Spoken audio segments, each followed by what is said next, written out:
গত বছর অগাস্টে যখন বাংলাদেশের একটি জেলায় বন্যা হয়, তখন ৩ বা ৪ বছর বয়সী এক শিশু প্রায় কাঁধ পর্যন্ত বন্যার পানিতে ডুবে থাকার সাদা কালো একটি ছবি তোলপাড় তোলে সামাজিক যোগাযোগ মাধ্যমে। এই ছবিটি ফেসবুকে শেয়ার করেছিলেন আইন উপদেষ্টা আসিফ নজরুল ও নায়িকা পরিমনিও। বন্যায় মানুষের মানবেতর জীবন যাপনের এমন সময় বিদ্যুৎ সন্ত্রস্ত শিশুর ওই ছবি মানুষের হৃদয় নাড়া দিয়েছিল, অথচ সেটি আসল ছবি ছিল না। দেখা গেল সারা জাগানো ওই ছবিটি আর্টিফিশিয়াল ইন্টেলিজেন্স এআই বা কৃত্রিম বুদ্ধিমত্তা ব্যবহার করে তৈরি করা। শুধু বাংলাদেশে নয়, বরং বিশ্বের প্রায় সব দেশেই এই প্রযুক্তির প্রসারের সাথে সাথে এর ব্যবহার ও অপব্যবহার দুইই বাড়ছে। বিশ্বের অনেক দেশেই এই প্রযুক্তির অপব্যবহার রোধে বিভিন্ন আইনি কাঠামো রয়েছে। ফলে সেসব দেশ এআই বা কৃত্রিম বুদ্ধিমত্তা ব্যবহার করে কোন ছবি, ভিডিও বা কন্টেন্ট তৈরির সীমা যেমন রয়েছে, তেমনি অপব্যবহার রোধের ব্যবস্থাও রয়েছে।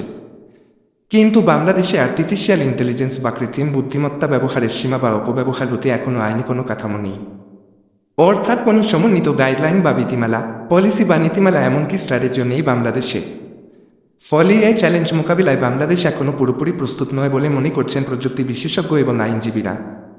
প্রযুক্তির ব্যবহার যেমন জীবনকে সহজ করে, তেমনি এর অপব্যবহারের দুর্বিষহ হয়ে ওঠে। বিশেষজ্ঞ ও আইনজীবীরা মনে করেন, কৃত্রিম বুদ্ধিমত্তা প্রযুক্তির সর্বোচ্চ ব্যবহার নিশ্চিত করার জন্য আইনি কাঠামো থাকা উচিত।